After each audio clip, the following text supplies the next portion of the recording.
Namo tassa bhagavato arahato samma sambuddhassa. Namo tassa bhagavato arahato samma sambuddhassa. Namo tassa bhagavato arahato samma sambuddhassa. Last couple of weeks, actually we were discussing Dvayatanupassana Sutta, which is dealing with contemplation on diets, and there actually Buddha discuss about certain meditation aspect, particularly the vipassana meditation aspects, one may come across as one continue. May not be the very initial stages, but as one continues on one's vipassana path, so at a particular point that he or she may come to a kind of a concluding type of decisive direction. Okay, this is what now I have to do. This is what I have to do.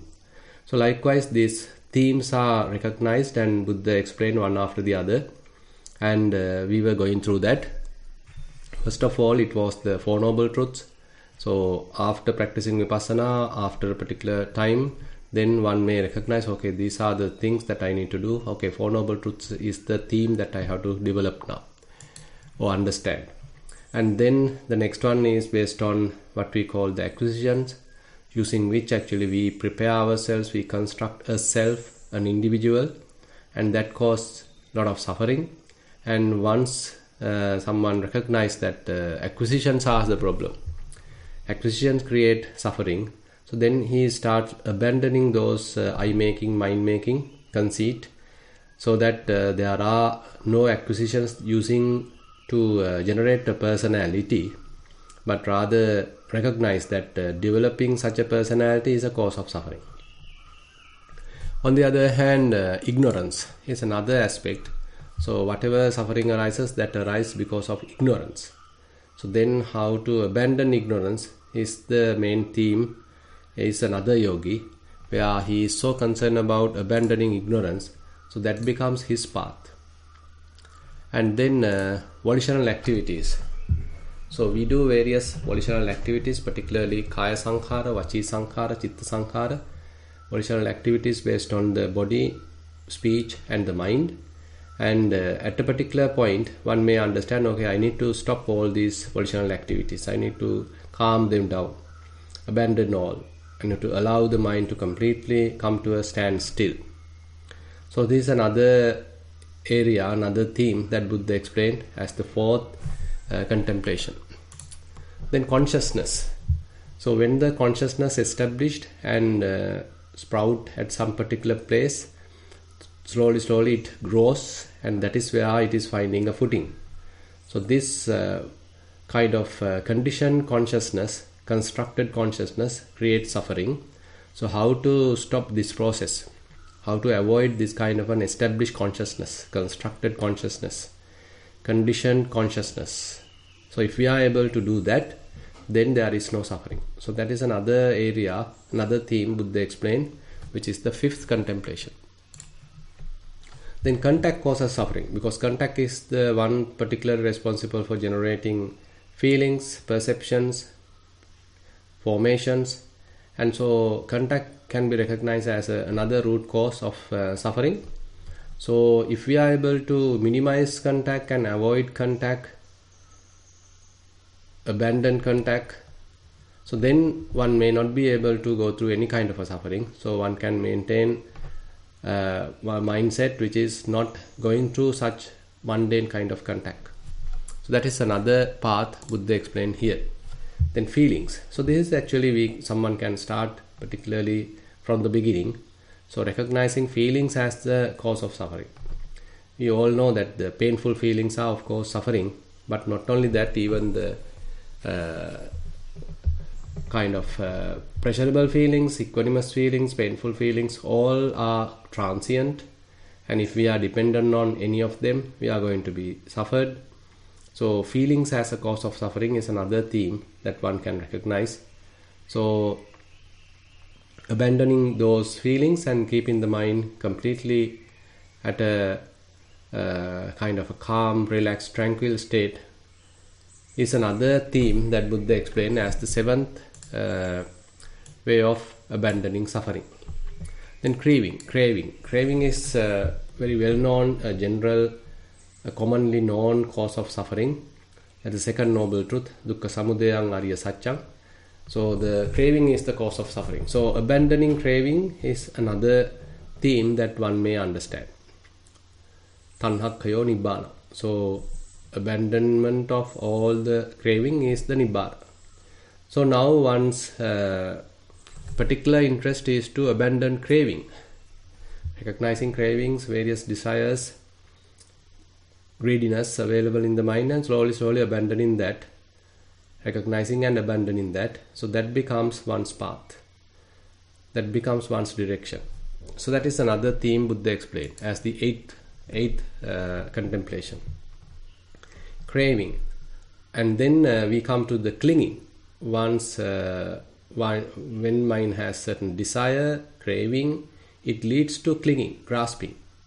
So once grasped, now you are hooked up with, you are hold on to, and now you are going to suffer. So if we can recognize such kind of a clinging, grasping happen in the mind, then it's a matter of dismantling it, abandoning it, or relinquishing it, releasing the mind so that there is no clinging, there is no grasping. So that becomes one's path.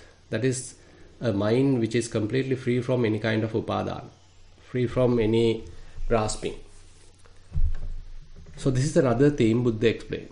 And then instigation. This is a very interesting one, subtle one.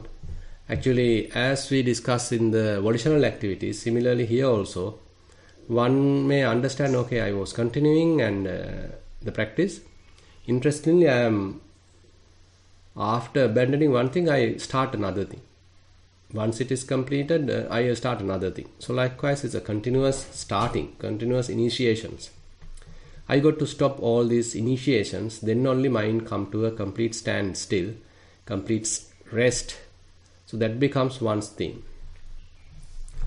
So that is another contemplation Buddha explains as the 10th.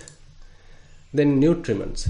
Nutriments also another area in the Buddha's teaching. We have 4 nutriments.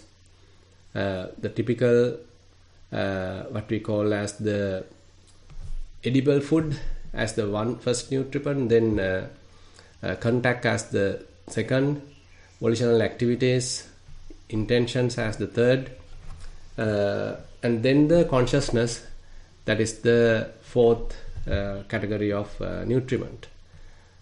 So understanding them, their operation, how we are tempted to go through that sort of nutriments, feeding ourselves and developing craving as a result of them, and because of craving actually we are going through these nutriments, absorbing these nutriments, partaking these nutriments. Now abandoning to some extent and penetrating them, particularly understanding how we are sometimes driven by these nutriments, following after these nutriments, and slowly understanding them and penetrating them, and slowly minimizing their function, overwhelming function to the mind. Then that is another theme that one may understand. So how to penetrate all these nutriments so that we are not driven by them. Aharanantveva asesa viraga nirodha. So we have to have a kind of a dispassion towards these nutriments. So that's another theme that Buddha explained as the 11th.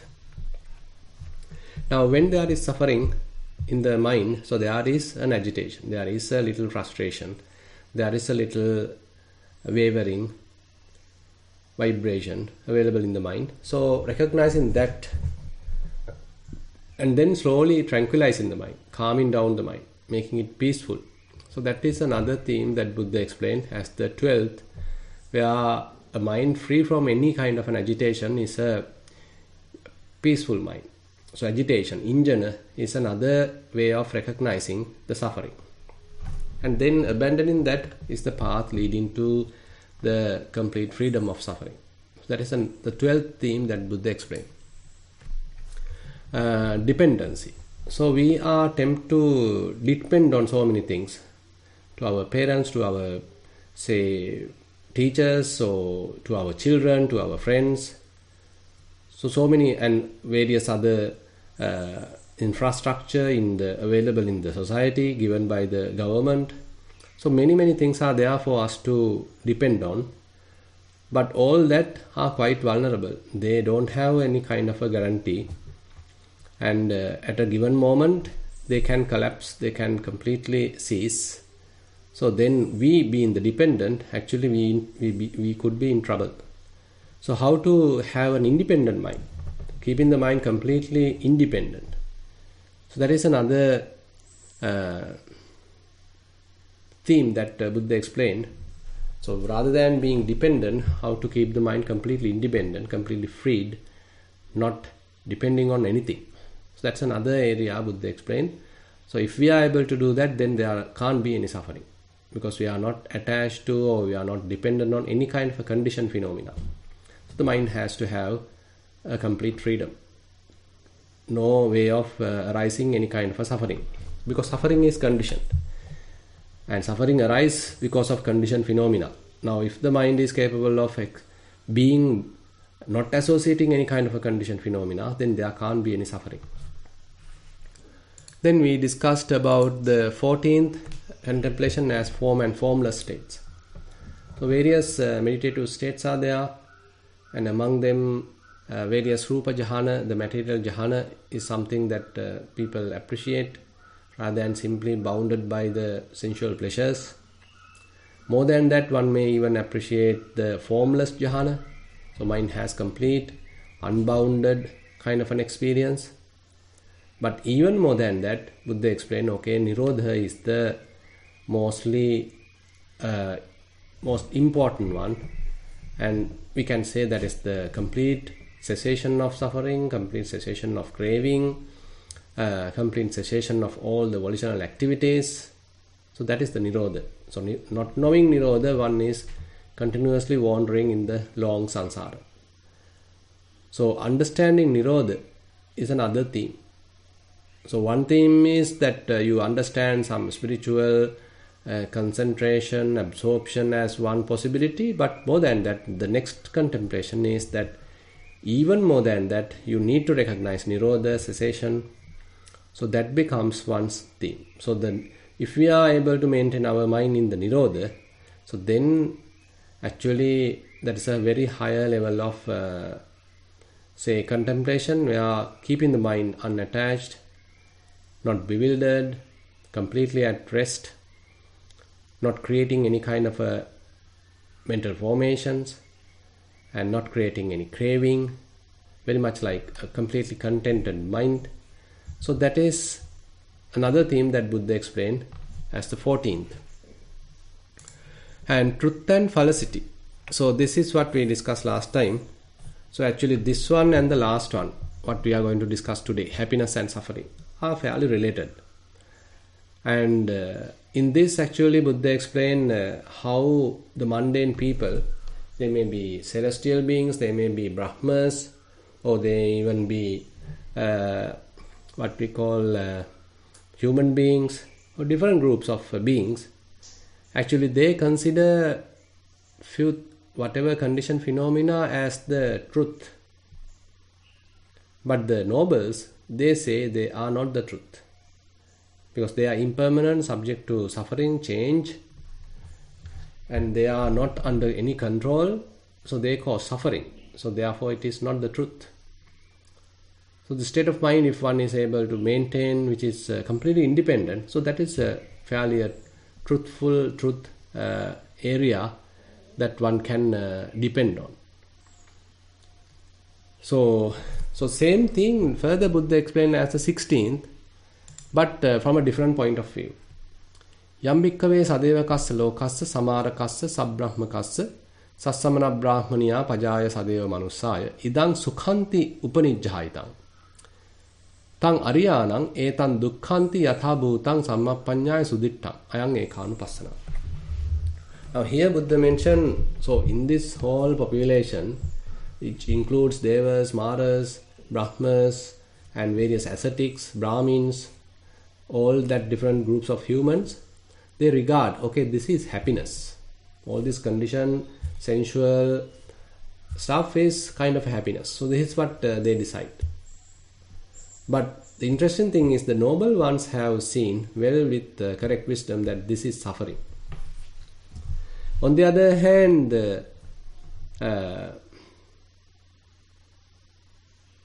what the world recognizes as suffering, the noble people understand, okay, this is not the suffering, this is actually a freedom, this is actually a happiness.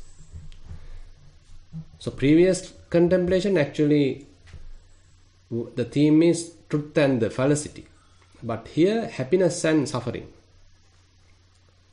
So the way of looking at things, so the typical worldly approach and the noble approach, there's a huge difference.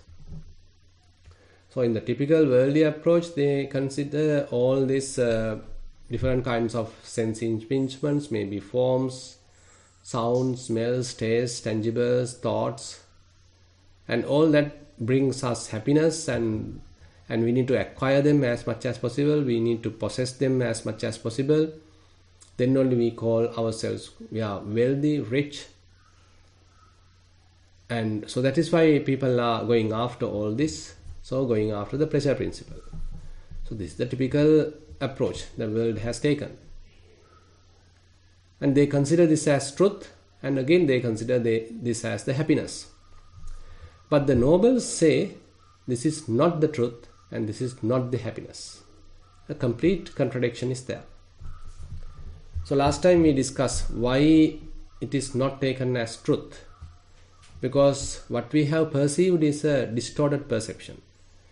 So kind of an inversion has happened, kind of a distortion has happened during our sense cognition. Through the eyes, when we are seeing a form, it is not the exact, precise or real form that we have seen. We have taken a particular perception which is fairly inverted, fairly distorted. Based on that, we start thinking, and so our thinking also distorted. Ultimately, we come to a conclusion. That conclusion also distorted, inverted. So this is the problem. So this is why, typically the worldlings, so how they put various names, various conventions, various labels, ultimately all that become permanent, staying in their mind. And that is how they start thinking, all those images, all those names, all that actually they taken for granted, and for them that is something existing. That is something existing. It is there. I can see, I can hear, I can smell, I can taste, I can sense it, cognize it. Everything is there, it is permanent.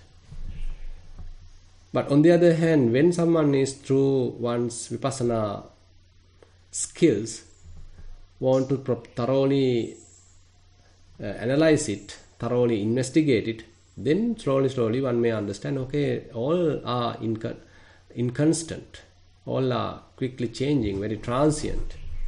And this transient nature is something we have no control. What we consider as happiness is subject to this kind of a transient nature. What we consider as permanent is subject to this kind of a transient nature. So it's not going to be permanent. It's not going to provide us happiness forever. It will quickly change. It will become otherwise. So what I consider as something truth, the next moment it becomes completely different. So then how can I consider it as a truth? On the other hand, when what we consider as happiness, the next moment it becomes some sort of unhappiness, suffering. So then how can we depend on that sort of a happiness? So the conditioned phenomena in that sense give a false happiness, illusory kind of happiness. But people are going after that. So that is their main endeavor, as much as possible to satisfy the senses, gratifying the senses. As much as possible, scenes, various beautiful scenes, and satisfy eyes. As much as possible, hearing music, songs, etc., and satisfying senses. Smells are the same, tastes are the same, tangibles are the same. So these 5 sense codes are the main interest that people are having. We are going after that. even if we receive something, still it's not enough. We want something more. So never-ending kind of a endeavor.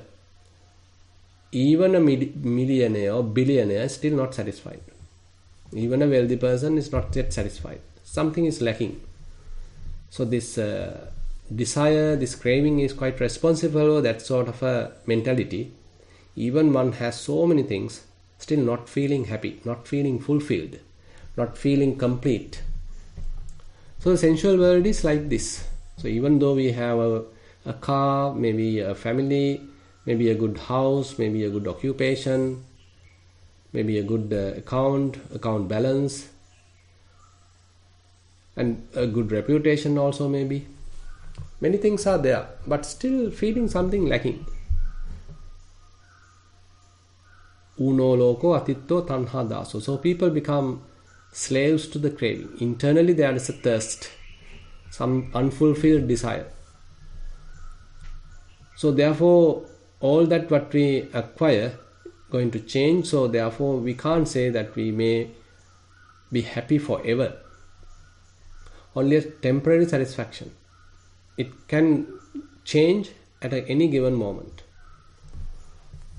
Now, in the happiness and suffering, in this contemplation, Buddha explained that using many verses. So that verses explain it thoroughly. So let's go through them.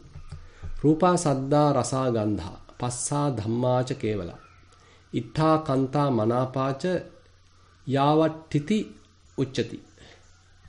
Form, sound, taste, odors, textures and objects of mind, all are desirable, lovely, agreeable, so long as it is said they are. So people think, okay, they are there, so they exist, they are there. There's a beautiful woman, there's a beautiful music, there's a really fantastic fragrance. So it is there. So we have that wrong perception, okay, it is there, it is permanent, it is existing. Sadevakasa lokasa ete vo sukha sammata yatta chete nirujjanti tang nesang dukkhang sammata.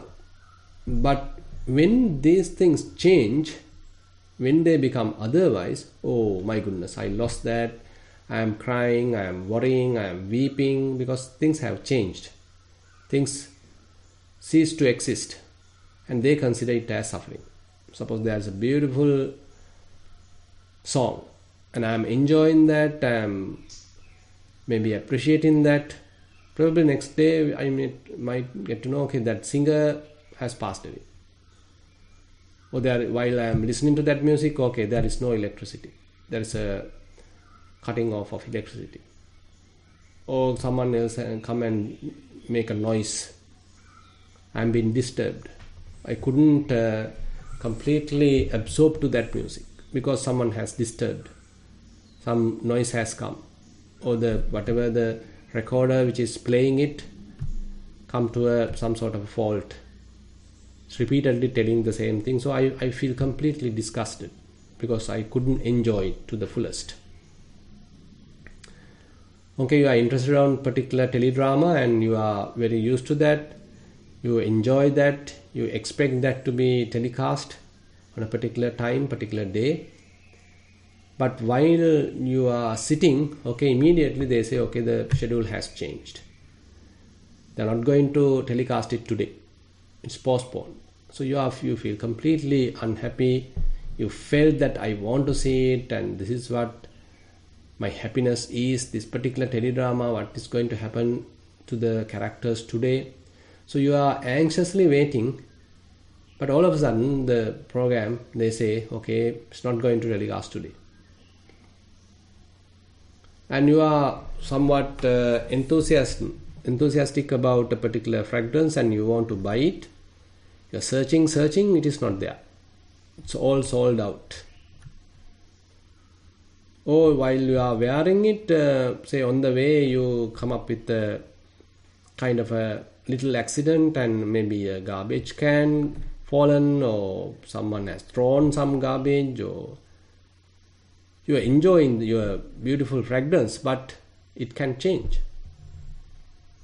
You might fall and then you have to wash the whole thing or maybe during a rainy day, you may cut off by a vehicle,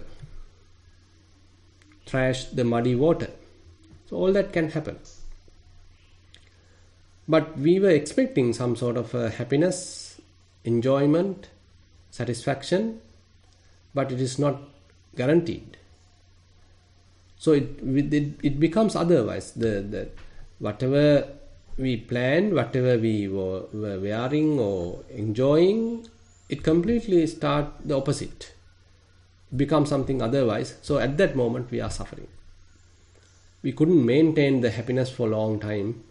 Unfortunately, in between, somehow it become interrupted, changed. And so then we become really mentally unsatisfied, because someone assume that someone is going to marry and expecting a kind of a very intimate relationship, very enough affection. Closer to the wedding, say someone is going to the birthday as well. During the birthday, if you are not getting a call from the opposite side, that means from your fiancé, your fiancée, so then you feel really unhappy, because so you expect their call, you expect their greetings, best wishes, but they forgot you. How can it happen? So you feel completely unsatisfied, because how can there be something more important than you? You are going to marry her, going to marry him, and so I'm expecting their love, their consideration, but even during my birthday, they don't have time to wish me. So how can it happen? So you feel completely unsatisfied. So likewise, when we are thinking in a particular way, expecting some sort of a happiness from all these conditioned phenomena, unfortunately things can go wrong. You are expecting a particular time, say you want to travel a long distance using a flight, but once you arrive the airport, probably they may say, okay, it is delayed by 1.5 hours, it may be delayed by 3 hours. There may be something went wrong once the airplane landed and they have to go through some sort of inspection. It will take 4 hours. So what to do? You have to simply wait.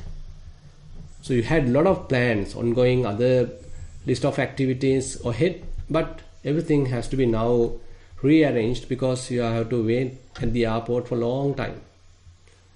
So all time can go wrong.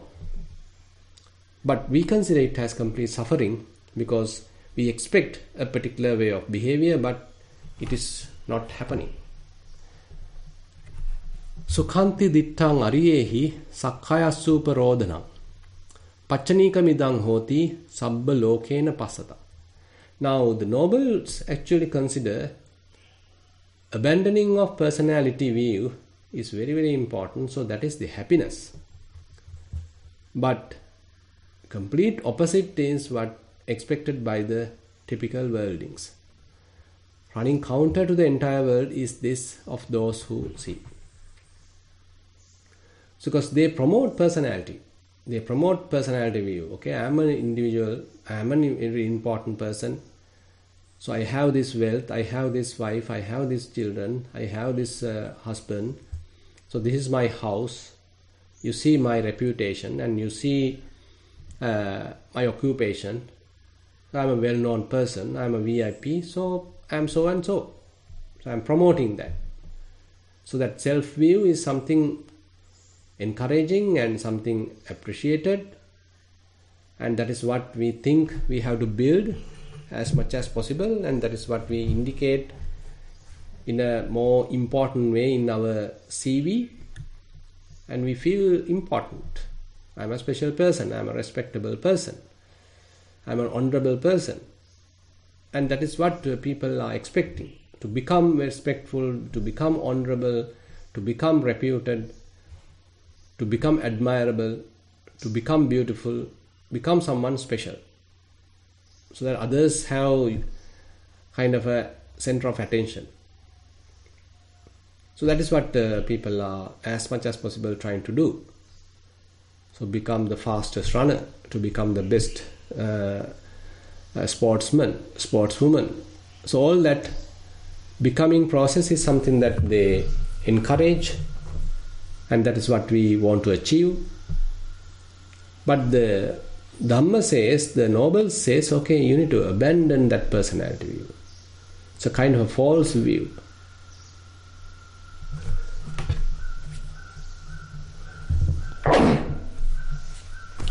So basically, so understanding that and going against the grain is very, very difficult, because the whole world is in one direction and you are in a different direction.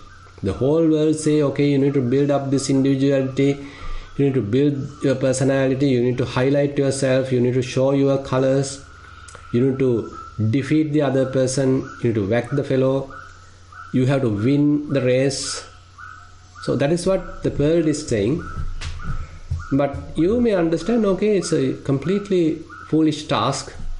I am creating a self, it's a false self, where there is no proper self, where there is no self. I am trying to foolishly create a self. I have seen it through my wisdom, I have seen it through Vipassana. So no need to have such a self. So now you are trying to go against the grain, but the world is going opposite you. They are asking you, are you crazy? Are you mad? Why are you selling all this? Why are you giving all this? Why are you giving up all this? Don't you have a future? Don't you want this, whatever, this much of wealth? So when you are trying to go against the grain, okay, the whole world coming against you. Yampare sukato ahu tadariya ahu dukkato. Yampare dukkato ahu tadariya sukato vidu. So the complete opposite perceptions are there.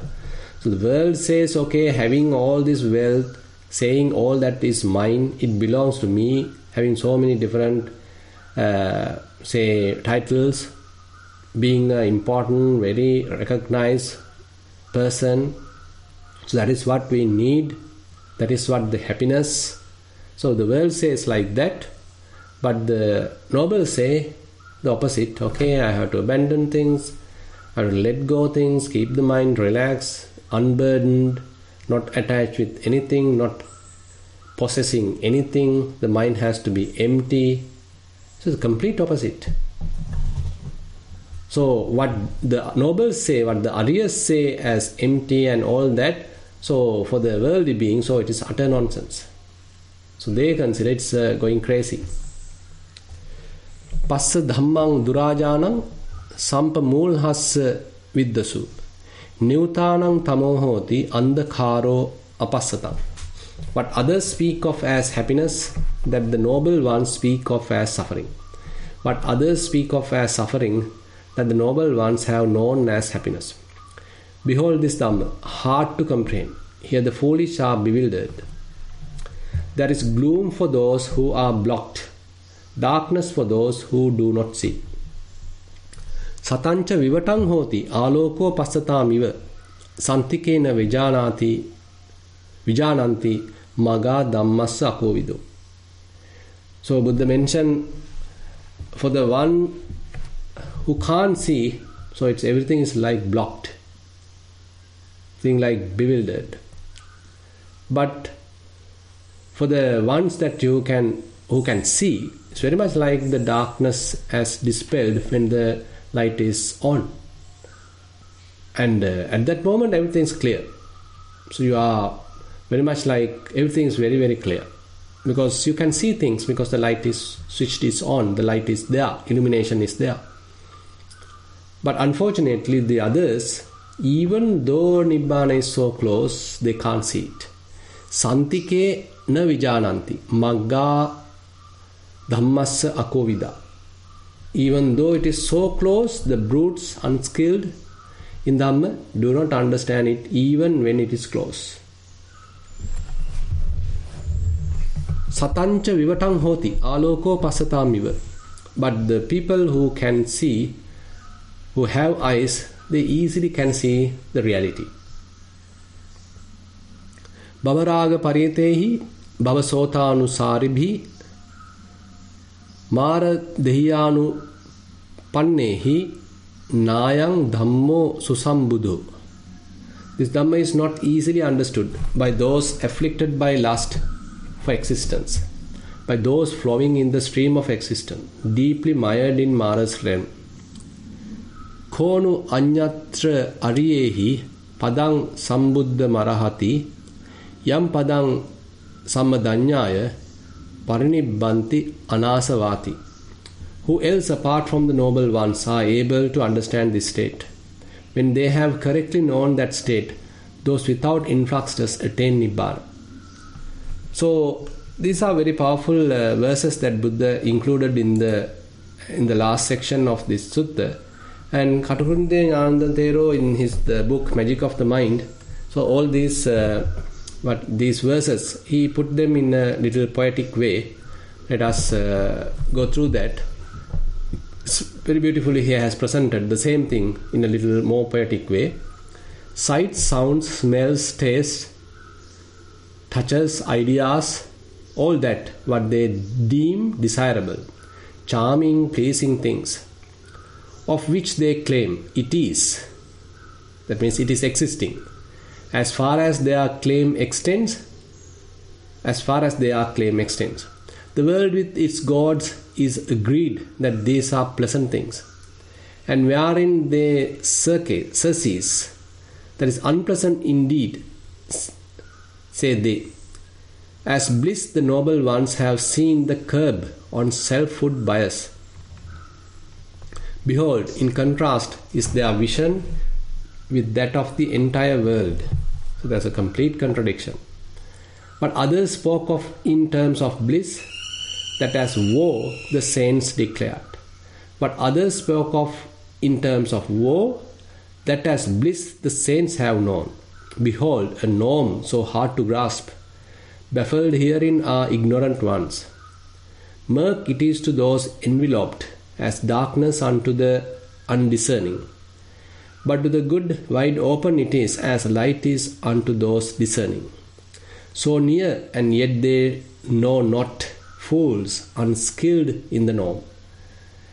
Now, so we can see a quite difference, a huge difference between nobles and their vision, and the completely ignorant peoples and their vision.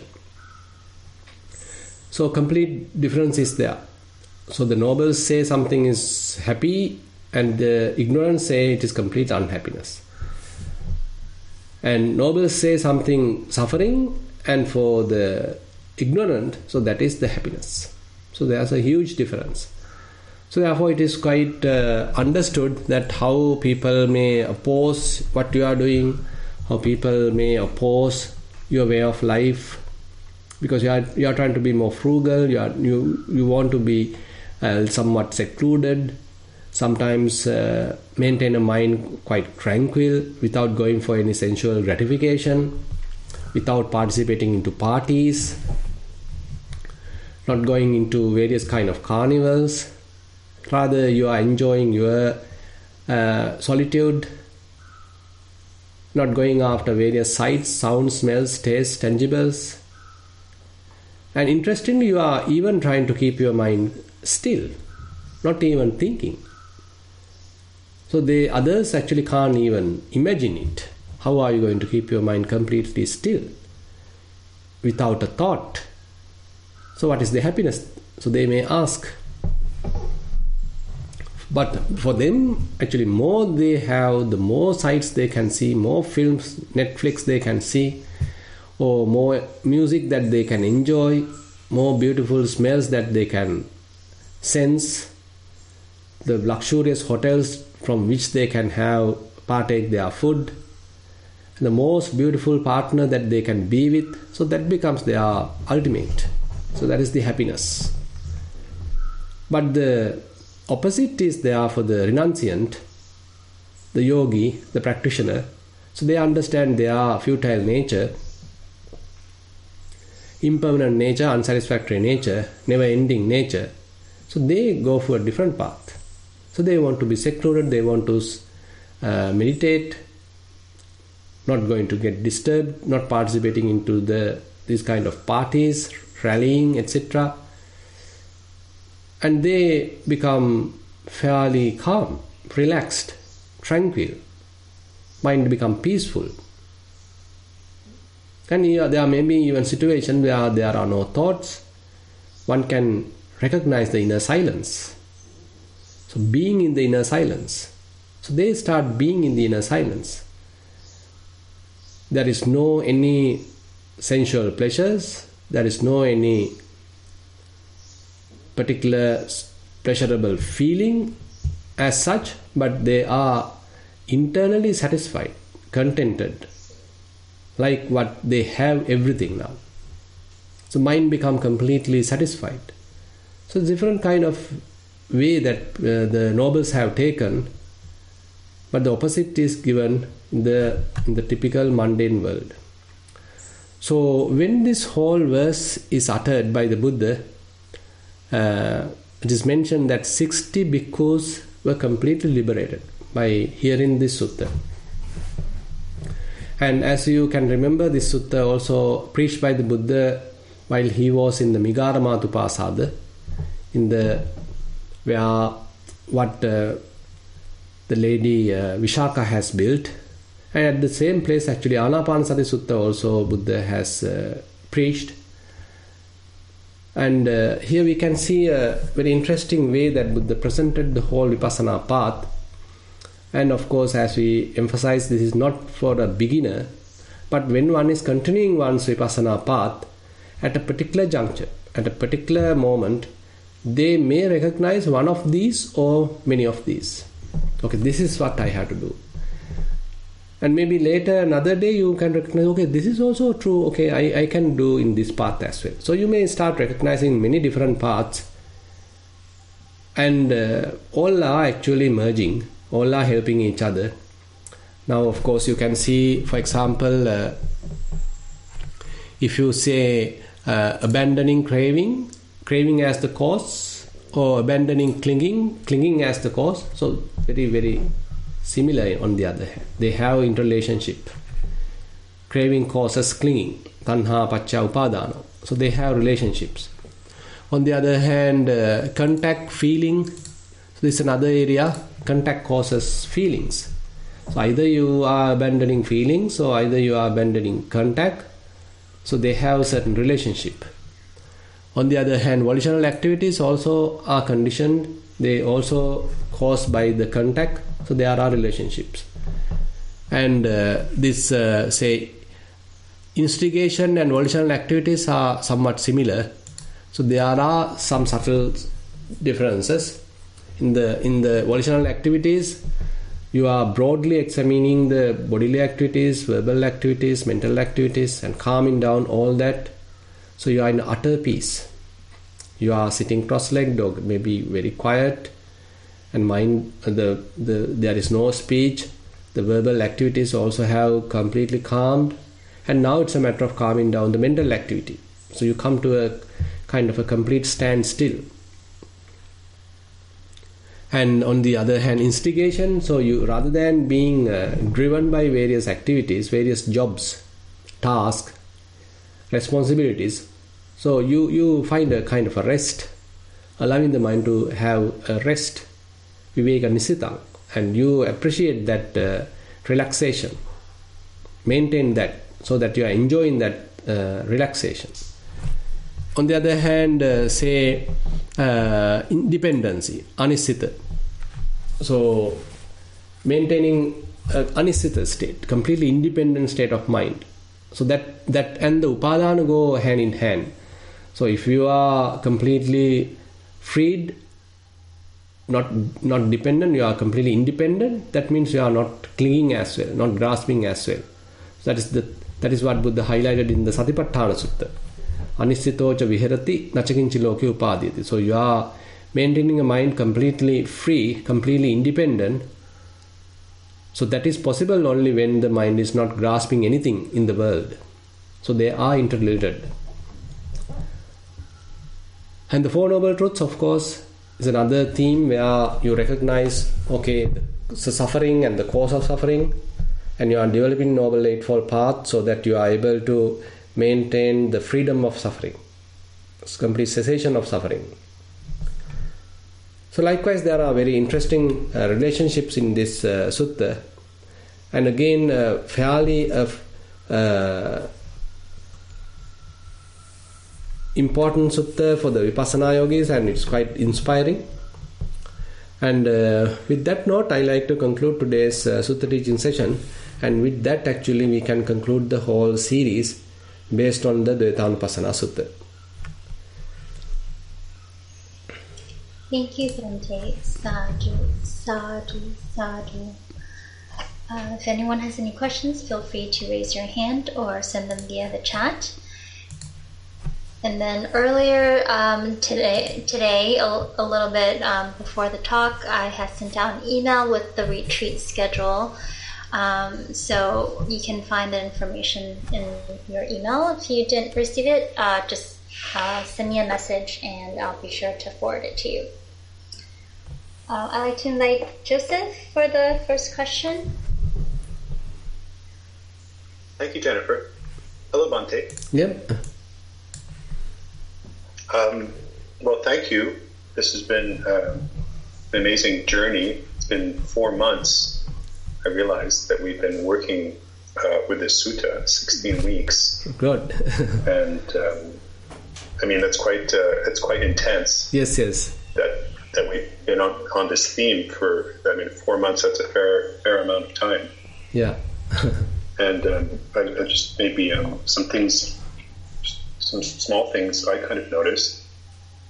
For sure, I find it very helpful to hear the Dhamma, because if I'm doing this practice and I do feel definitely more outcast, I definitely feel going against the grain. Right. And then I feel lonely or alone. I wonder, am I going crazy? Just like you mentioned there, am I losing my mind? Is this correct? Because right. even, I participate in these sort of Western mindfulness groups as well as part of the university. Mm-hmm. And definitely they're not talking about this at all. Yes. And then even in those groups, I feel like I'm an extremist of some kind. And so when I hear the Dhamma, especially the weeks go on like this, it's very healthy. It's very good. Yeah. It's just very important, I think, to hear it. Correct. To say, yes, actually, I'm not. This is true. I can see it's true. Correct. And one of the things I noticed even today, for example, I came across the situation with a loved one where there's just like a lot of pain and suffering. Mm-hmm. All of a sudden it was just available. A lot of pain and suffering was available out of nowhere, kind of unexpected. Mm-hmm. And I realized that there was a kind of a capacity, a sort of a space to hold that. And it seemed very clear to me that capacity or that space had been developed through the mindfulness practice. And then I saw a great benefit that I was able to sort of endure and do what needed to be done in a way that was wholesome and helpful. It wasn't causing me tension, and that I could see the other person didn't have that capacity. And it was really in this moment of suffering where all of the, what was really important or what was really valuable became very evident. Mm-hmm. Where, say, in more, day-to-day activities where there isn't so much suffering, where everybody's having a good time and everything's fairly pleasant, difficult to see the benefit. It didn't, that's where I had the doubts or the questions. But as soon as the suffering was really on the table, it was pretty clear that it was all of that understanding and practice that was now the value. It was just obvious. Mm-hmm. There didn't need to be I mean, that's all I can say. It was just really, it was kind of like a moment where I could see, yes, this isn't just a theoretical understanding. This is like a deep change, transformation that's happening. Exactly. And that transformation can't be done when the suffering comes. Like when the suffering comes, whatever capacity one has, that is the capacity one has. We can't say, okay, now I'm suffering, now I better go and do some mindfulness practice. It's really, we're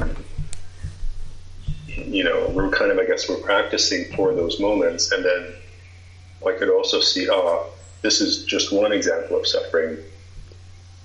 There's much more to come. It's inevitable with age. Getting older, it's inevitable. There is much more to come, even though I can't see it. Correct. So that was. I just wanted to say thank you for delivering the talks, and that was just a kind of a small example of how I could see that. Good. Yeah, that's very true. I totally agree with you. So basically, as Buddha very beautifully pointed out in the last two contemplations. So we can see the difference between a practitioner and the typical ignorant worldly person.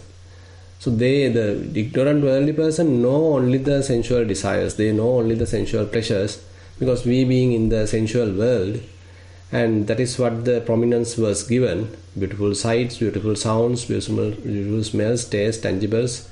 And so that is the fair emphasis given. And actually we are using our education to satisfy our senses. We are using our whatever the skills to satisfy the senses, and we may have various other responsibilities, and there also we are using to uplift a kind of a personality. So through our responsibilities, through our occupation, through our whatever acquisitions, all that we are using to develop a personality. So that is also another way of satisfying ourselves. So feeling like I'm an important person. So that gives you a lot of morale. That gives you a lot of conceit. So that is why people are acquiring wealth, and not only wealth, now they are going for power. They are going for various titles, various reputations, because they feel quite uplifted when others are respecting, when others are bowing, or when others are being afraid of you. And when the boss is coming, the subordinates feel kind of somewhat fearful, because the boss might fire you. So you have kind of a respect, you have kind of a bias, and you have a little bit of a fear towards the CEO, whoever. So you like to become a CEO so that you can sort of show your presence. So all that actually is what the typical world is appreciating. But when one is into the practice, so he finds a complete difference, complete opposite. Now, with respect to the five sense codes, as we already discussed, the sight, sound, smells, taste, tangibles, now they understand, they are quite vulnerable, they are going to change. So no point of going after that too much.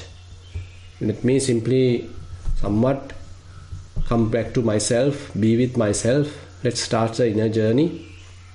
And not only that, so he understands, no point of developing, by defeating others and suppressing others and trying to develop a self, trying to develop a personality view, trying to highlight oneself. So all that also become completely unnecessary. And where we are trying to build a self, where there is no self. Anattani attamaning passalokang sadevakang. Nivittang namarupasming idang satchanti manyati. So we are telling, this is the truth once the consciousness is going through some sort of an image, some sort of an namarupa, some sort of a name and form. Like you get a stain in your spectacle.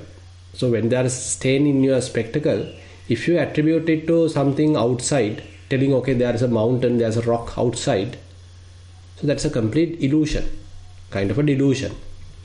But the moment that you understand, the problem is in the spectacles, I have to clean my glasses, then you can't see a particular object outside, you can see through the whole thing. So the mind has complete clarity. So likewise, it's a very, very interesting eye-opening path that Buddha is showing us.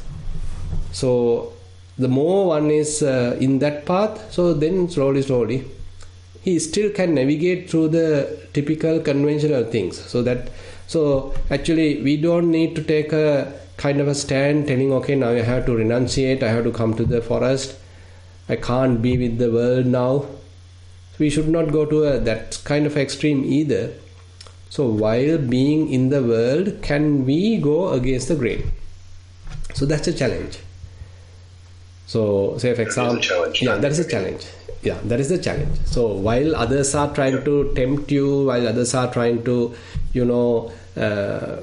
kind of seduce you, and all that may be possible, may be available, but how you are navigating, how you are, safeguarding yourself, coming back to the practice, and they may try to sort of belittle you or sometimes kind of joke you. But you know what you are doing is the correct thing. You have that confidence. You are quite confident about what you are doing, and there is no assurance or kind of approval needed from another, typical worldly person, because you are now quite confident. Okay, this is the correct thing I am doing. I am quite confident of it, and I know it is the truth. So even though they criticize me, I'm not going to stop it, because I am quite convinced, okay, this is the path. So that confidence is something that we really need. So that is why these kind of suttas, these kind of Buddha's teachings are very, very important, because otherwise sometimes when people are trying to convince us, they are forceful to us, and they are pouring all that they are, the worldly ideas, we also might little trembled, and we also might start wavering ourselves, because their influence is so significant sometimes. Absolutely. Yeah, I think that's the tricky part. Exactly. Is being around the society. Yeah. It's constant. It's like you say. It's constant. It's another thing I've been doing. I've been reading the 7 Contemplations of Insight by Venerable Nissarana. Right. And I was kind of doing that at the same time as we were doing this talk. Good. And so it seemed to me, I think this kind of came from the discussion we had where you had said that the Western mindfulness tends to focus more on the foundation, the Satipatthana, and not really go into the Vipassana aspect. Mm-hmm. And so I was trying to understand a little bit more about that aspect, the Vipassana aspect, which isn't really gone into in the West. Right. And it seemed to me that it was this really the understanding of non-self and the suffering. Those seem to be the 2 things that never really get mentioned. Mm-hmm. Things are coming and going. You can observe your thoughts coming and going. There seems to be some attention to that, but the non-self aspect, I found that was the thing that I needed a little bit more to spend attention on. So I was reading in Venerable Nissarana's 7 Contemplations. It's the 3rd contemplation that he talks about.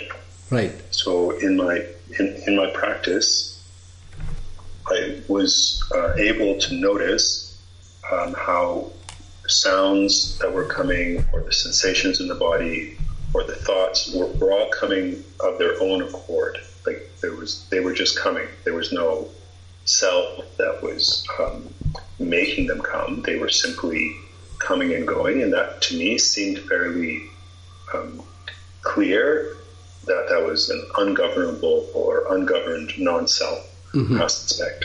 Correct. And then I was listening to another talk by a Thai forest monk, translated into English, and he was talking about the Vipassana and saying how it was important to distinguish between the consciousness and the name and form. So to not only see the the thought, but to understand that that thought is being known.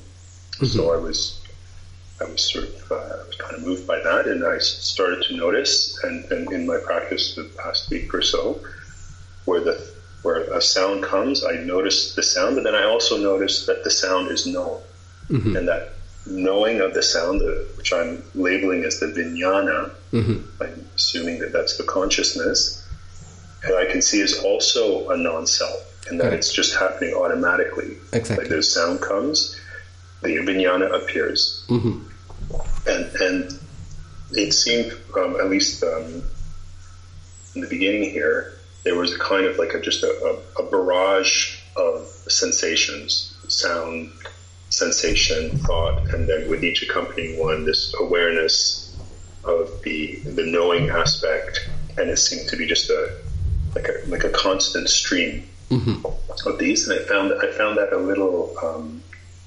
I wasn't sure if I was making too much of an effort. It seemed a little.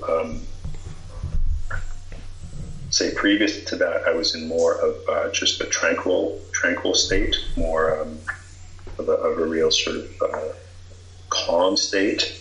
And since I've been practicing with this sort of looking at the vijnana, it seemed to be more active state. It seemed to be more going on, and I tried to sort of just relax and allow it to happen a little bit more automatically, and that seemed to help to go well. And I'm just wondering if you would advise on that kind of practice and moving forward, please. Yeah. Actually, this is some. I mean, it's a known. Rather, we can say what we call as jnatancha jnanancha ubhopi vipassati. Sometimes we call it as patavipassana, where so you know the object, and you know that knowing mind, and you know that both are transient. So the object also transient, and the knowing mind also, that is also transient. So I mean, there is no self that knowing the object, but the knowing mind also is a transient thing. So as you correctly mentioned, the object is there, the consciousness is what it is being aware of it. That awareness also immediately arising and immediately passing away. So it is not only the object, even the subject is impersonal, or we can say non-self. So sometimes people might think, okay, there is something seen, okay, it is transient, it is impermanent, but who is seeing it? The seer may be permanent. Similarly, there are sounds, good, so they may be transient, but who is the one listening? This listener?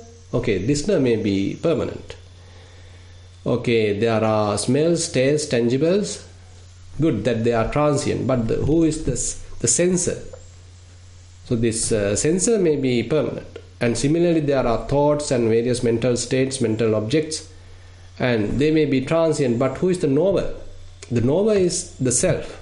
Okay, knower is permanent. So this is what the typical, Hinduism and various other religions are talking. But beautifully in the Kalakarama Sutta, Buddha beautifully mentioned the knower also is impermanent, knower also transient, knower also non-self. The taster or the cognizer, all that is impermanent, and that is true, is non-self. The seer, listener, all that is impermanent, transient, non-self. Then he is the only teacher actually who has come to that depth. There is no thinker, even though there is thoughts. There are thoughts. Thoughts without a thinker. That's really. That's super profound. Yeah, exactly. It really is like a whole other level. Yes. To go there is really, I think, the heart of the Buddha's teaching that I see is like you say, super unique, and no one else is mentioning that. Exactly. And I can't say that I have fully seen it, but I can intellectually at least understand exactly. that these knowing minds are discrete comings and goings, and that together they're creating this sense of a knowing mind, like a solid knowing mind. Exactly. Like I can't say that I understand that. Yes. Fully agree. But I can sort of start to see how it's as if like on a music. The metaphor I thought of was like a sound studio where they mix all the different instruments together so that it sounds like there's a whole band playing, but it's actually a whole bunch of different tracks that are put together. It kind of struck me something like that. Like there's all these sort of momentary knowing moments which are there, and together they create a sense that there's this big knowingness which is there. But anyway, that's kind of my So that's kind of Thanks for sharing. Thanks for sharing, Joseph. Actually, as you correctly mentioned, all that instantaneous knowing moments gives us the false perception that I am there. I am the one who is listening. I am the one who is hearing, etc. But what actually happening is theoretically we can understand, when there is a sound, that knowing consciousness immediately arising and passing away. So the next moment also it's arising and passing away. Next moment also arising and passing away. Because of its rapidity, we get the wrong perception. It is existing. I am listening. So listening is continuous. Yes. Listening is continuous. So the listener is also there. So I'm attributing that listening activity to a person, and I'm calling it as myself. So the more we thoroughly understand the Dhamma and carefully observe more and more how this transience happen, how this impersonal experience is going on, then slowly I feel that we stop creating a self out of this process. Currently we may be doing it to some extent, and even that slowly we can penetrate and abandon, so that one day that whole false perception may completely disappear.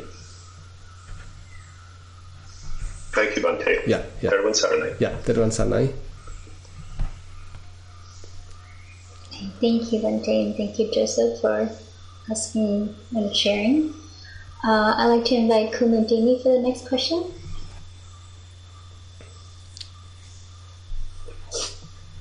Thero Saranai, Bhante. Yeah. I want to let you know that I told you once before that I would be coming to Sri Lanka and would wanted to attend a retreat of yours. But I am now unable to come. The doctor has told me not to fly. I see. And so I wanted to let you know that. But also what I wanted to mostly let you know is that because of my practice, I am taking this sickness of mine so calmly. I am myself surprised. So I wanted to let you know how this practice has helped me. What kind of sickness, if you like to share? Well, I have very high blood pressures, about 200, over 200, and then all of a sudden it goes very low and I collapse. I see. So with that they tell me not to fly. So that is why I can't come. Right. And Bhante, so I am amazed even at myself how well I'm taking this. It's like this is Buddha's teaching coming, full force at me. Right. So I'm really, taking that. But I also have another question, Bhante. As I told you, I have been following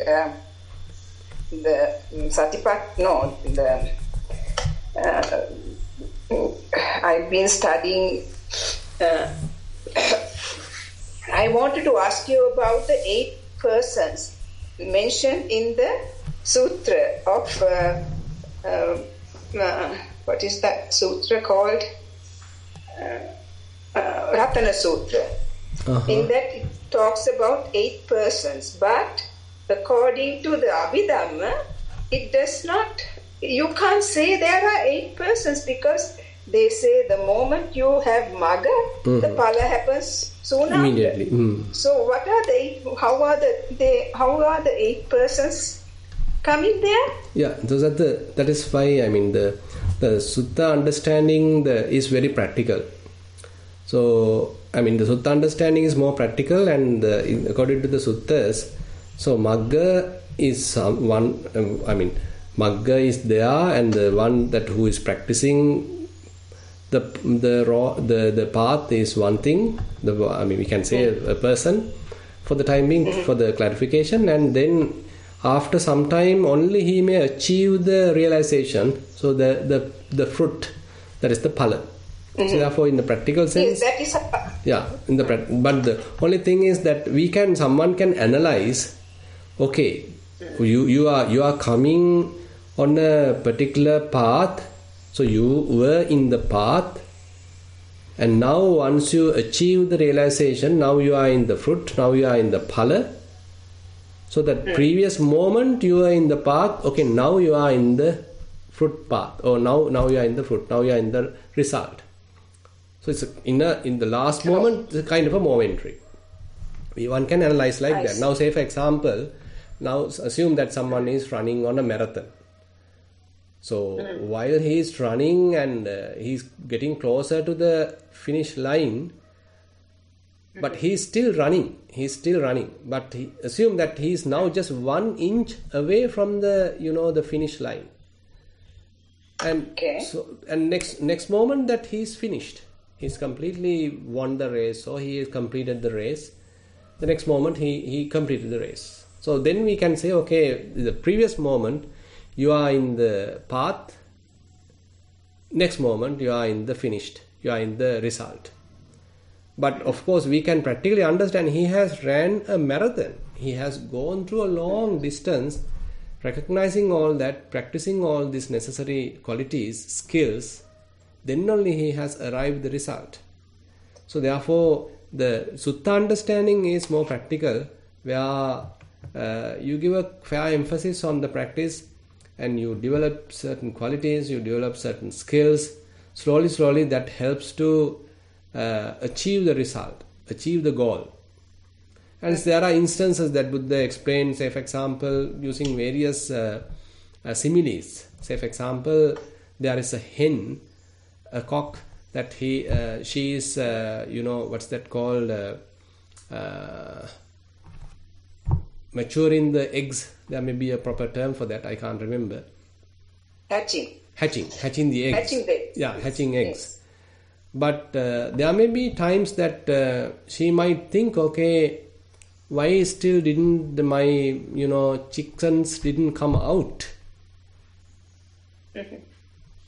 Why? Okay. Because still not enough hatching has happened. But when she is continuing to hatch, ultimately on one day they may immediately come out, because enough hatching was done, it was completed. So likewise, when we are continuing our path, so we are daily developing little bit of our parami, or little bit of our skills, our whatever the qualities, and one day it will come to a fruition. Okay, now you get the result, now you get the realization.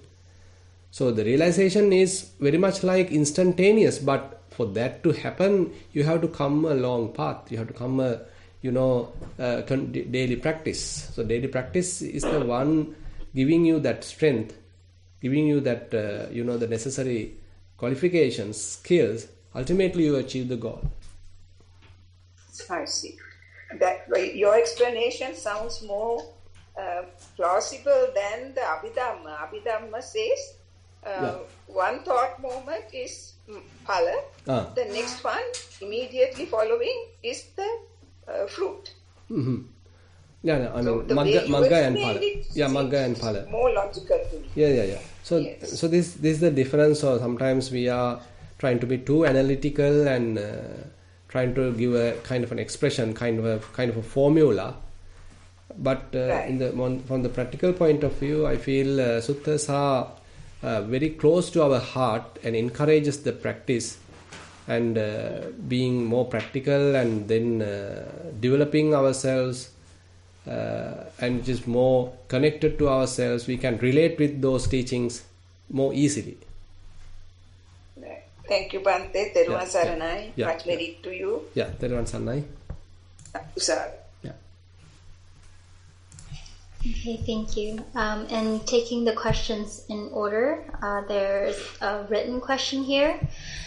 It says, Namo Buddhaya, Avasari Bhante, may Venerable Bhante please advise what should we do in the middle of crowd when it is unavoidable? Shall we do mindfulness of the situation, or shall we do certain vipassana? Bahoma Pin Bhante Thero Saranai. Yeah. So both are all right. I mean, it depends on where you are, where your practice is. So if you recognize, okay, you can simply practice mindfulness, yes, you can do that. But more than that, assume that you can practice vipassana, in the sense that you assume that you are developing vipassana for a long time, and say you are able to recognize the impermanence of internal phenomena, probably while being in the crowd. Say, how about looking at the mind? So what are the thoughts arising, and any kind of anger arising, any kind of frustration arising, any kind of impatience happening. So all that you can recognize in the mind, what is going on in the mind. In that sense, we can simply say a part of vipassana. So mindfulness is also the same thing. You can go to the Chittanupassana. On the other hand, suppose that you are a practitioner who can achieve some sort of independence in your mind, non-grasping of your mind, non-grasping, and so you are able to establish yourself there. So it may be a challenging situation for you now, while amidst the crowd, while being in the crowd, can you maintain that non-grasping state? So there you have another interesting challenge to your vipassana practice. So likewise, where we are in the path, so depending on that, we can approach the opportunity. So if you are simply a beginner of mindfulness, no problem, you can simply be mindful. Okay, I am in the crowd, I am standing, I am sitting. Okay, I have these kind of sensations. So you are trying to ground yourself, not completely going to be distracted by the noise or by the various inputs coming from the crowd. So then you can completely become unmindful. Rather, you are simply trying to establish mindfulness, so that is one situation, one possibility. But on the other hand, as just I have explained, as we are continuing the vipassana, so depending on where we are, we can try to apply the scenario to our practice.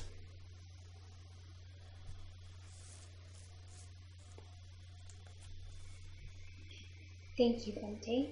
I'd like to invite Rupika for the next question.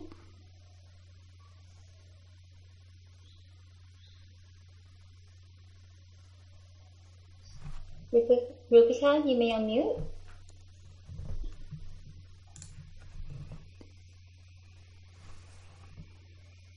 Thank you, Jennifer. Thero Saranai Swamin Wahanse. Yeah. First of all, we are looking forward to your coming to Perth in May. That's wonderful news we received. Also, Bhante, a very heartful gratitude for this Sutta explanation. It has been wonderful to listen to it because actually it's so joyful that I felt that I need to share because every session I felt I wanted to share, but since this is the last one, because I have been practicing Vipassana for 14 years and doing Chittanupassana, how I came about is I had started the Chaturarya Satya, or the Four Noble Truths. I summarized on a piece of paper because we were going to on a pilgrimage. But looking at the First Noble Truth, I realized I have seen all the dukkha, and the last one, when it came to the last one, Panchupadanaskandha dukkha, this is 10 years ago, I was wondering, oh my God, what is exactly this the 5 khandhas. So that turned me into actually practicing Vipassana. And since then I have been looking at my mind internally. Every thought I could see at some point. And this has been really wonderful because I can relate to most of the steps. They are all merging with each other. But my first, after looking at internally, my thoughts all the time, after the first 7 years, what happened was sanskara samato, Bhante, all the sanskaras one day, just one after the other, they were coming up, and they disappeared one after the other, and it was a beautiful experience I had. Since then, I have also told you at the same session that about a year ago that I had, and I have been practicing ever since. I did the Nama Rupa. Looking through the Nama Rupa, I found out that everything at the end of the day, it is chittena niyati loke bante, sanskarane karala, or mind made. So therefore, at that point in time, perhaps because I was practicing it so much, I could say. And then one day when I was not actually even meditating, I was just outdoors, I saw this, that there was nothing outside or nothing inside, because I was at a park. I could see everything. I was seated on a bench, but I saw everything, but it didn't register in my mind. That means I didn't take any object. I saw the object. I can't explain the experience beyond expression, beyond words to explain. So that moment when I got up from my meditation, I was not meditating, but from that moment, what came to my mind was that there's nothing outside or nothing inside. It's all a thought that is created by myself. So after that, however much before that incident, however much I said no thoughts or there's no self, I forgot about it. But now it is like I can't forget about it. It is very certain now. I have all the confidence in this Dhamma. And it's beautiful where you saw the non-self happening. It's so beautiful that you realize that actually there's nothing. It's empty. Correct. And now I can in my practice. I'm not a person who practices daily, but now I want to sit most of the time, because previously it was moment to moment, looking at the mind, going inward, and it's a thought. What type of a thought? I can explain step by step the process I went through, but I don't want to explain 14 years of practice. But it's that beauty of having that confidence that you're going on the path. Of course, thanks to the teaching of many great monks, yourself, Amajiva Handro, Venerable Thero, who has been guiding me along, has been very good. Of course, I must also say, recently, not very long ago, maybe about 12 months ago, and I discussed this with you as well. One day I had a very incident that all the thoughts were coming, like a bottle of soda, or all the past. But at that moment I was fully aware that there were kind of me looking at myself. Rupika is doing the talking, but I was away from myself. But I let all those thoughts that was deep down me get out of myself, because I felt the need to clear my past karmic, maybe for the whole so many samsaric lives, that I might have had all this inside me. That's the thought that I got. And I got all that clearing happening. This happened after I had that beautiful experience at the calm. And now I feel very, very light in my body and very joyful because I can sit anytime. I can sit and I am looking, where's my thoughts? Where's sankhara? No sankhara is happening. Of course, day-to-day things comes up, and then of course thoughts come up. And still I'm trying to, now I know what I have to do and where I have to do more. And it's not mover, it's just habitual process. Correct. Have to change to this new process. It's that transition that I think I have to go through, because I can see one time I could see this is the mano vinyana, this is the gandha or the sound or whatever it is, and I can see.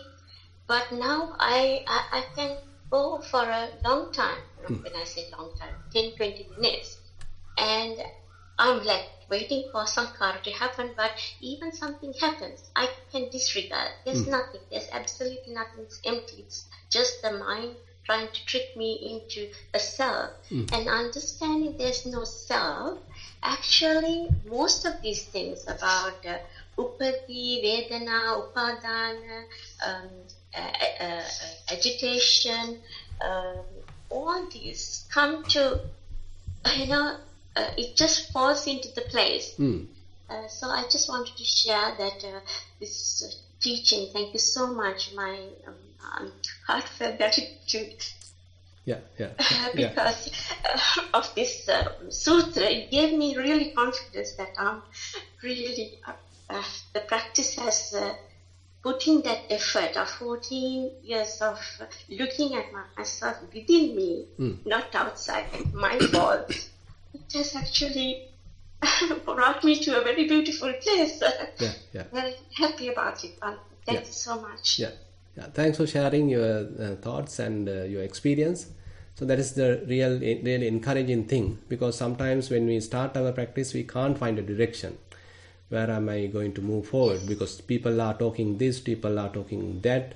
So, but still I am just a beginner. I don't know what to do. Still, I can't. Things are very much like not clear to me. So, like that, I mean, the one may have a lot of doubts, wavery things, and shadowy path. But later, slowly, as you correctly mentioned, so slowly we start getting confidence. Our practice becomes somewhat thorough and not wavering. Now we become fairly confident about our practice. And then, as you said, when the kind of a breakthrough happens, so that also sometimes we are not sure about it. Okay, what has happened there? I mean, am I in the correct path? So did I miss something, or am I going crazy? So likewise, this kind of doubts are also possible. So when we hear a sutta like this, so all that doubt can be eliminated, and you are so confident. And so that is why the Buddha's teaching is so important, because sometimes certain people, not knowing the depth of the Dhamma or not really practicing, they think of something, they imagine of something, or they hear particular sermon or particular teaching from someone, and they immediately try to conclusions, and then they are trying to convince others, trying to attack others, and all these things are there. A correct practitioner, a true practitioner, therefore has to be fairly equipped with the deep teachings of the Buddha. Then he is so confident, because not only that, his or her own experience is so powerful.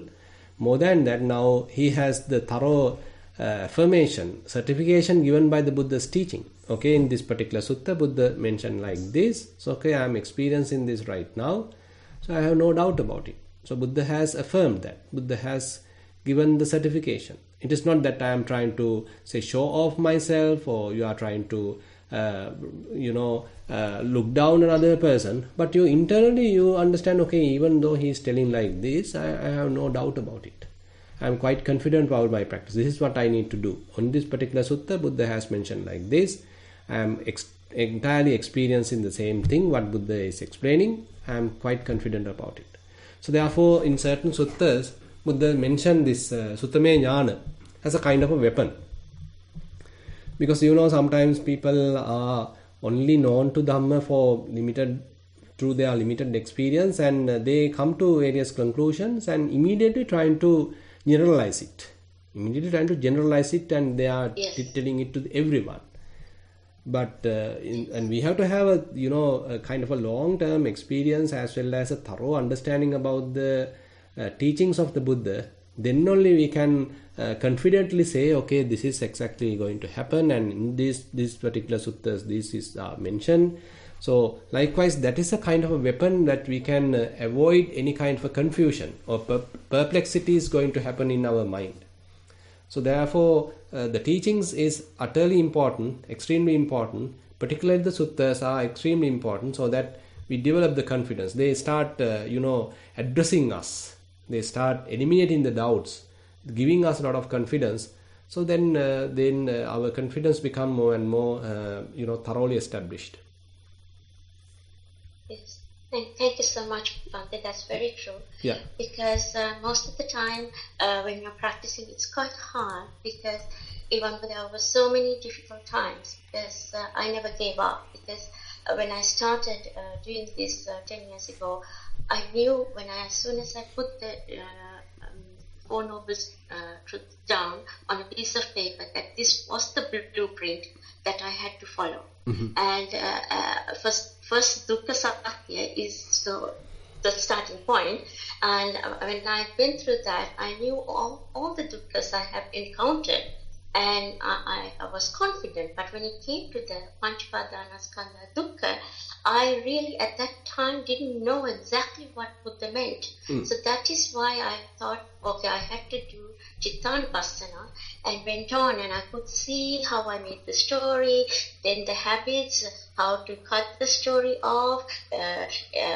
When you think that you are okay, something pops up, and then you make sankhara, but little by little, gradually, you know, this is sankhara.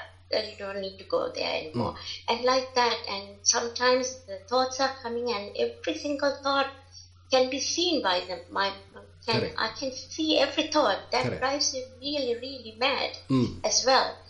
But when you see each thought, only you can identify, okay, this is the pattern I'm doing. This is where I'm going wrong. This is my mamatva is coming up. Correct. This is my something else is coming up. And you can see the pattern. And even if you try not to, and I thought, I know this, okay, I shouldn't be going there. But until I saw non-self, or that point in time, sometimes I forget, because it's very difficult, Bhante, when you're in a lay life, you're pulled by so many things socially. I mean, I have a very strong character in the sense, because this is my path. Therefore, I can. So whatever my family or my friends or whatever, who's ever said, I don't mind, because I know this is my path and this is what I want to do in my life. So therefore, I had that confidence in Buddha as well. Buddha said, if you want to go through this path, this is the recipe. You have to go through and find out for yourself. But the beauty is, there are so many sutras explaining so many different angles. Exactly. When you start something, then you can see the upadana. Now I know where. So at different points, this sutta is so beautiful. It just lays out everything that I have gone through in my path, I have encountered. Even this instigation. I'm starting a project. Just as soon as I finish a project, I'm starting another project. It's all good projects, but I'm starting. Then when I found out that, I thought, no, I'm not going to do any projects. Viveka Nissarana. Then I should not be starting any projects, good or bad. So when I saw this, I was like, yeah, wow. I stopped it on time, and Buddha has mentioned it. So it's really very joyful, Bhante. Thank you so much for your beautiful teachings. I've been following this sutta in English and Sinhalese as always, but it has been absolutely joyful. And thank you so much again And sorry for taking the time, but I just had to share my experience because of the joy for other people to know that there's a light at the end of the tunnel. Thank you so much. Thero Sanai. Thank you. Next, I'd like to invite Geshan.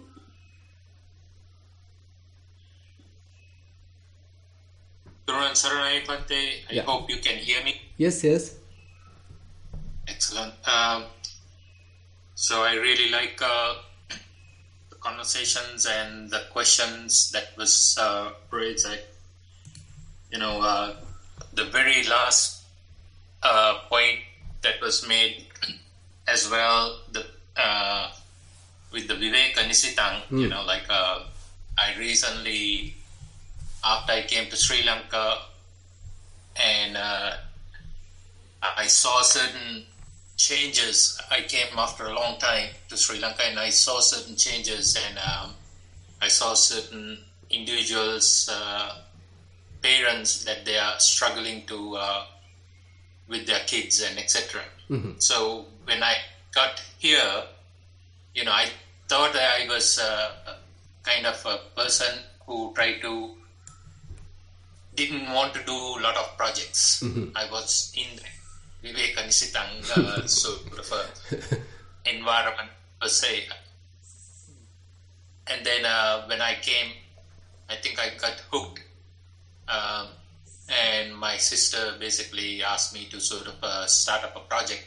The project was to collect money, get a certain type of individuals collect and help on some of the students. They can get their books.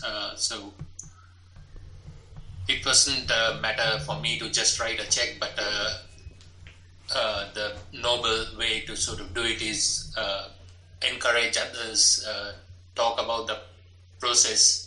So this process took about a couple of months as well while I was listening to this, and then when this lady was talking about it, and I was thinking how much we want to do certain things for the individuals, and then we get dragged in here as well with a lot of work. So thanks for sharing those. Bhante, I have a couple of questions, and those questions were pertaining to the Sutta teaching as well, and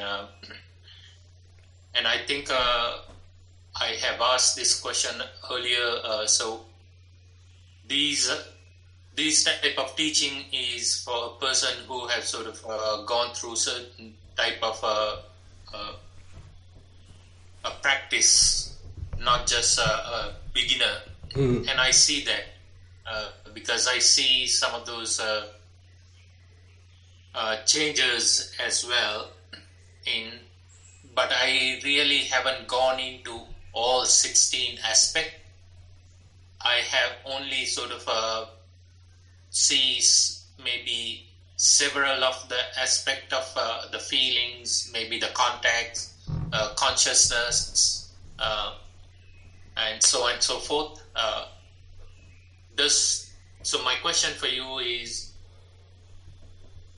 I don't have to practice all these 16 methods. Maybe one or two methods, if I practice it well enough, is that adequate? Exactly. Yeah, very true. So the Buddha through his omniscient knowledge, so he being his broader knowledge, so he's explaining everything as much as possible. So therefore, I mean, it doesn't mean that we need to pay attention to all these 16 and we need to endeavor ourselves to practice all 16. But as we move forward, we come across one or few of them. So then we are quite confident, yes, in this particular sutta, this particular approach Buddha has mentioned. Now I am confident. I don't need to waver on that. So I am practicing that. So Buddha has assured, okay, if you are continuing that, so your success is guaranteed. In this sutta it is mentioned. So like that, so for our affirmation, for our confidence, we can use this. So as you correctly mentioned, it doesn't mean that we have to practice all the 16. But there is a kind of a merging, by the way. Now, as we already discussed, so when you are practicing Four Noble Truths, yes, you are reducing all the mental formations, you are reducing all the initiations, you are reducing the craving, you are reducing the clinging. So there's a huge amount of merging happen, by the way. So the way we look at it is the different. The perspectives are different, but ultimate what is the change happening in the mind is quite the same. Right, and so ultimately what I have realized with this teaching, and so thank you, I had to give so much of merits for you and Venerable Dhammajiva, of course, to sort of get me into this place through your guidance. And I was born Buddhist. On my birth certificate says Buddha Hagamata, but I never knew what is Buddhism. As for a while I was sort of searching for it, and maybe several years ago when my brothers also sort of introduced your teaching and Venerable Dhammajiva's teaching, that was the sort of lightning, and I became more and more interested towards this, and with some of the concepts, with this we have gone through 16, and some of the concepts, as what you said, Bhante, one of the things what I have noticed, we are trying to reach the top, and then whichever the direction that we go, I see that there are certain similarities. After all, it is about your own mind that you are trying to see and try to investigate and see how those thoughts arises and decays as well, like the samudaya and the nirodha. And I think a couple of days ago I asked a question as well, which I don't see the nirodha the moment I see the samudayas, and you sort of gave me a fantastic response to that. And so with this, I really enjoy this talk. I want to thank for what you're doing, and I want to sort of give that credit as well. So thank you so much. This is great for me, and I'm sure it is great for many of us as well. Yeah. Thero Saranai. Yeah. Okay, thank you very much. Really appreciate the wonderful sharing tonight.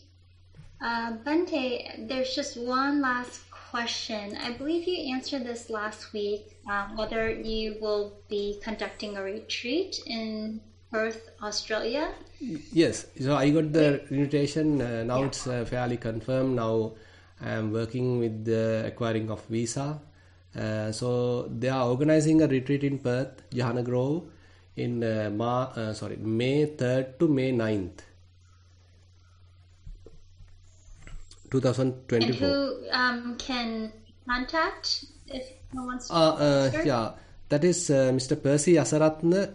So he's the organizer. And Western Buddhist Australia, there's a Bhavana Society like thing in the Western Buddhist Australia. Western, what's that called? Let me find out this thing.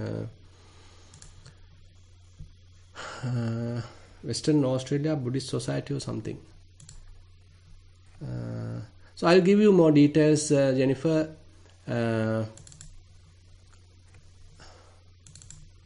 Okay, sure, no problem.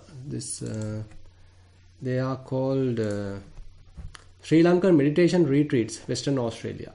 Sri Lankan Meditation Retreats, Western Australia. So they are the ones organizing it. Scheduled from 3rd to 9th May. Okay, that's great news. Yeah.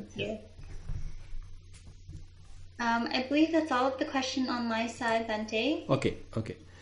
Okay, then we have spent a fair amount of time today, so it's a time to wind up. So all the merits that we have accumulated, through the Dhamma discussion, through the Dhamma teachings. So we'll share with all the celestial beings and past away relatives and whoever in need of merits. And also we wish these merits help us also to understand Buddha's teaching, practice Buddha's teaching, and to realize the Buddha's teaching, and to end the suffering. So we will recite the traditional verses. Ettavatacha amhehi sambatang punya sampadang sabbe deva anumodantu sabba sampatti siddhiya. Ettavatacha amhehi sambatang punya sampadang sabbe bhuta anumodantu sabba sampatti siddhiya. Ettavatacha amhehi sambatang punya sampadang sabbe satta anumodantu sabba sampatti siddhiya. Akasattha ca bummatta deva naga mahiddika punyantang anumoditva chirang rakkhantu sasanang. Akasattha ca bummatta deva naga mahiddika punyantang anumoditva chirang rakkhantu desanang. Akasattha ca bummatta deva naga mahiddika punyantang anumoditva chirang rakkhantu mamparang. Idang vo ñātīnaṁ hotu sukitā hontu ñātayo. Idang vo ñātīnaṁ hotu sukitā hontu ñātayo. Idang vo ñātīnaṁ hotu sukitā hontu ñātayo. Imina punya kammena māme bāla samāgamo satang samāgamo hotu yāva nibbāna pattiyā. Imina punya kammena māme bāla samāgamo satang samāgamo hotu yāva nibbāna pattiyā. Imina punya kammena māme bāla samāgamo satang samāgamo hotu yāva nibbāna pattiyā. Sadhu, sadhu, sadhu.